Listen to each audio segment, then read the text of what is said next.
back to them rather than just throwing stats at them and being like, yeah, they have higher GPAs, they have all these great things, so there are a lot of really great benefits to it, but trying to relate it back to them and bring it to a personal level, they're going to connect with that a lot. Absolutely. Yeah, and I can attest to that firsthand. When my freshman year, or when I transferred, or even for those of you who haven't lived on campus, I had friends who really benefited. And, you know, at the end of the day, you can always introduce them to another ambassador as well. Sound good? Any questions on that before we switch gears to parents? Okay, want to talk about a few, hold on one second. I'll give you the cue. Want to talk about a few no-no words. And we like to say four-letter, and some of them are not four-letter words. But can anybody think of words as ambassadors you wouldn't use, besides the obvious, obviously? Yes. I know you don't like doors. Yes. You shouldn't like it either. But, dorm is a four-letter word. I wish one of us would have said it while Karen and Eric were here just to see what their reaction was. But dormitories are places where you sleep. Residence halls are places where you live, you learn, you're growing, you're experiencing life in your community, right? It's a combo. There's programming aspects. So we never use dorm. Right? Oh my gosh. Right? We all cringe. We do. I still to this day. I was an ambassador for 20 years and I still say. Okay. What's another word we don't use? Yes. Free. Free. Well, I like that one. I like that one. I like it. I get it. Aztec Nights is Free. Aztec Nights is free. We pay for Aztec Nights. You pay for Aztec Nights. Yeah. I think that was my bad. It's because I told Jessica never use free when it comes to the ARC membership and when it comes to Cal Poly. Smart. Well, Yeah. Smart. Because those are in fees. No, this is all good dialogue. This is good. So free has a caveat. Free is not on my list. What's another one? Yes. We're actually not supposed to say kids, we have to say students. Yes. We don't say kids, right? We say students. We don't say child. We don't say children, although Jackson will always be my child. I'm going to be a nightmare when I take him to college, I know. No kids, no child, no children. You're helping the parent feel that level of maturity and growth in their student. You're a student, You're a student this. And you'll see this in orientation. What else? Tiais, feel free to shout. Yes. They calling dorms residence halls, like their nicknames like T Nasty. Heather. You will be sorry that you did that. They do not have acronyms except for what? Simple ones like QUEEK, right? There's nothing wrong with that. Queequeg, QUEEK, Chappie, Chapultepec. T Nasty, I can't stand that. Yeah. Well, I was just going to say, because I was going to kind of say what you just said, that Chappie is actually on one of the residence hall flyers somewhere I saw. It actually says Chappie, so Chappie's not bad. But the bad ones that have negative connotations. There's no negative connotation there, right? Yeah. That again is, how do I say, that followed me to an out-of-state reception last year. And a current student had the audacity to talk all about that and how bad Kenosha was. And it's like, what do you know? I mean, I'm sorry, it's made up of different students every year. That is not what that call is. And the way they were going on, it was so inappropriate. I mean, the student was afraid to live there. And guess where the student was living?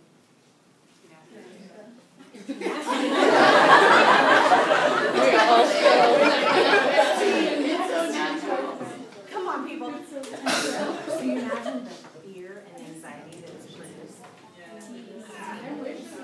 We're here to alleviate. We're here to make them feel good, right? Okay, so another word we're looking for. Natalie. Just abbreviating stuff like instead of fraternity, saying frat. Okay, so frat is another four-letter word. It is a fraternity, right? Let's be proper. Yes. To add on to that too, the union's not the union, it's the Conroe Provost Aztec Student Union. The open air theater is not the open air theater, it's the Cal Coast Credit Union open air theater.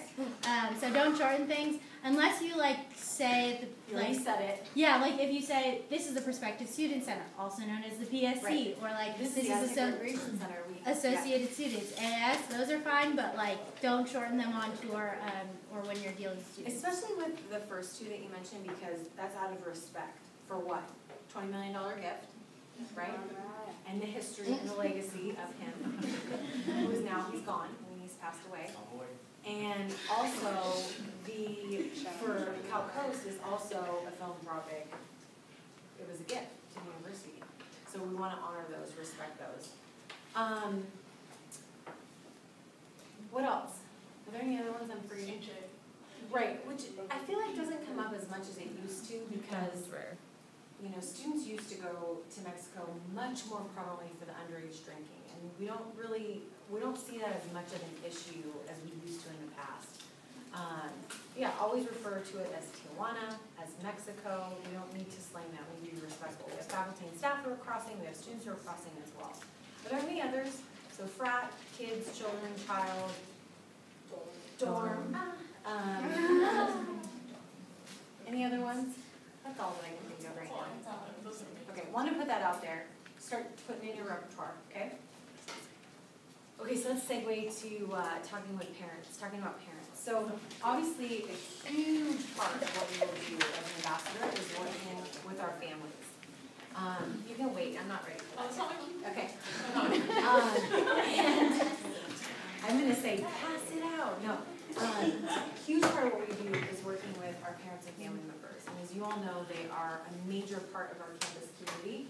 Some colleges do not welcome their involvement. We what? Welcome their involvement, right? They're involved, they're an important, that's right, parents as partners. They're an important constituency. So I'm gonna spend a little bit of time, and some of our time got absorbed in the housing, so I'm gonna try to go through and we'll get to the role playing. We're talking about our parents program. We're gonna talk about programs and services offered. Look at the tour message, make sure you all feel good about it, and then we're gonna do a little fun activity to get us going in a safe space before you're out there answering questions and dealing with random things on your own. So, why do we have a parents program? To help the students, absolutely. Yes. To keep parents involved. Yep, keep parents involved, yes. Because parents are freaking out as much or more than the kids are. Yep, parents are sometimes as nervous or more nervous. And why is that?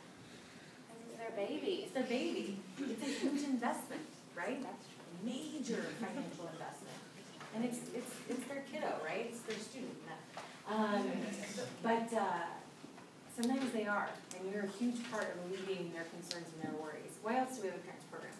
Yes? Like having the parents engaged to motivate the students to also be involved and be engaged. Absolutely. It's contagious, right? Yep. What else? Yes? To provide programs for students Absolutely. Through what? through the Aztec Parent Fund. You got it. So that's another huge piece. We have found that when the student is having a good experience, obviously the parent's happy, and they want to give back. They want to give back of their time, they want to volunteer, and sometimes they want to give back of their money, and they want to support the school. And what's amazing, and we're going to go into this in 1 second, is the many ways that parents have contributed to the quality of life on campus. And I think you'll be really surprised, and Angel knows these really well, but you'll be really surprised of how many things the parents have provided seed money or actual full funding for programs that you enjoy, which is really cool. What else do we involve parents? Why do we have a program? Yes? So it's not really like they're sending their student away and kind of like never talking to them again? They Yes. still have some like involvement in their life, even though Yes. it's like fairly indirect? It's to make them a part of the process, right? You know, we don't believe in that whole notion of cutting the cord. We don't believe in that. We want them to redefine their relationship with their student to a coach, to a mentor. Students in the driver's seat, the parents in the back seat now, where it used to be the parent in the driver's seat, right? Does that make sense? So we've had our parents program for years, fraction of it since the 80s, and that's not important, this is just info for you to know. And the really comprehensive model that we have since about 1997. So our parents program, and again, this is for your information, we have parent communication, programming, fundraising, research. Am I missing any? I think that's it. Oh, and outreach. So we're like full-blown comprehensive model coordinated out of our office. The one thing that's really special about our parents program, you all have heard me say this before, but I've been involved with it since '97, and it's nationally recognized, and this is obviously on the tour script. We're very proud of that. We have consulted across the country to various colleges and universities on how to start a parents program. Not every college and university across the country has a parent program. Not every CSU in the system has a parents program. It's hard to like even fathom that because it's such a win-win for the student and for the university. So anyway, share that with you. Our philosophy of parent involvement is very simple. It's parents contribute to student success. Very simple. Parents contribute to student success. We really do believe the more our parents know about San Diego State, who we are, how we work, the better coach and the better resource they can be for their students. Simple, right? And our mission statement, which you don't need to know, but I want to share it with you, is to enhance the academic and personal growth of SDSU students through a partnership between parents and university. And the key word there is partnership. We want to partner with them. We have the same goal as the parents. The university wants you all to succeed, graduate, be successful in however you define success. And the parents want you to get the degree, be successful in how you define success. So we really stress that we share, I'm ready, Natalie. We really stress that you, That's your cue.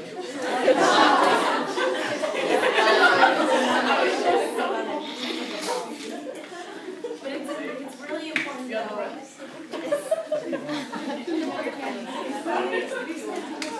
I was like so ready.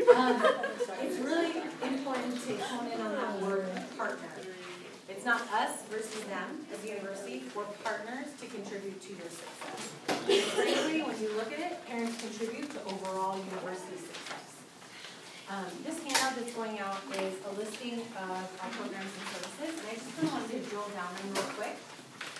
Again, just so you guys have a good overview, considering our office is the office of Kevin Drum. Okay, you guys ready?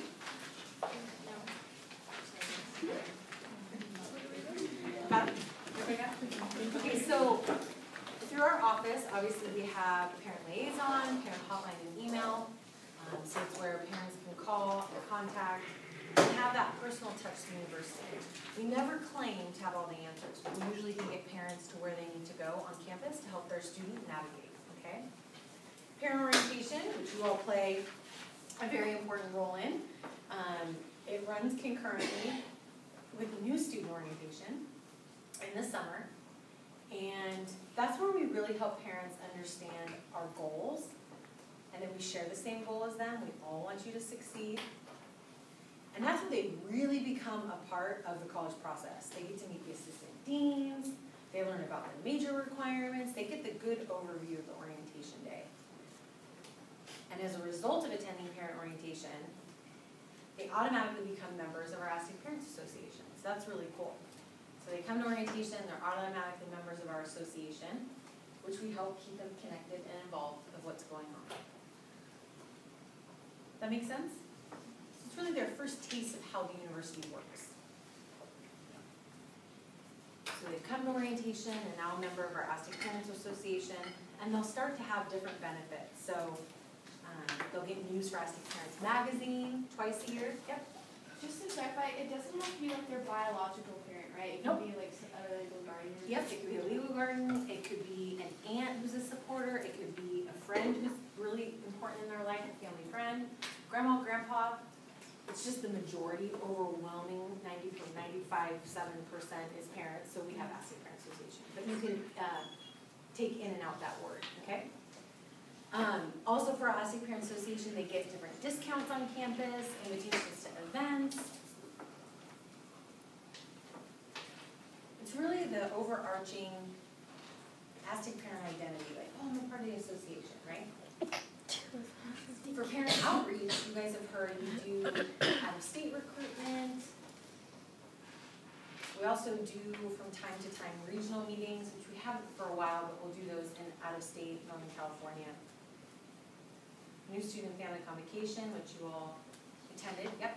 What do you mean recruitment, like, for parents? So when we go out of state, which normally I'm traveling right now, obviously I can't travel, so maybe some Frank here traveling. We are meeting with families and meeting with prospective students in the fall, generating excitement about the university, trying to get them to apply. And then when we travel in the spring, they have been admitted, so it's an admitted student reception, and we're trying to get them to say yes. Does that make sense? Yeah. Yep. Yes. Oh, I was just gonna kind of add to that, like, we got, like at least an email for, like, mixers, right? So they, like, invite you out, and, like, are there, like, alumni supposed to be invited? Like, I was just wondering, like, what if I was, like, invited to an out-of-state mixer, do you know? Was it one of the receptions during admissions?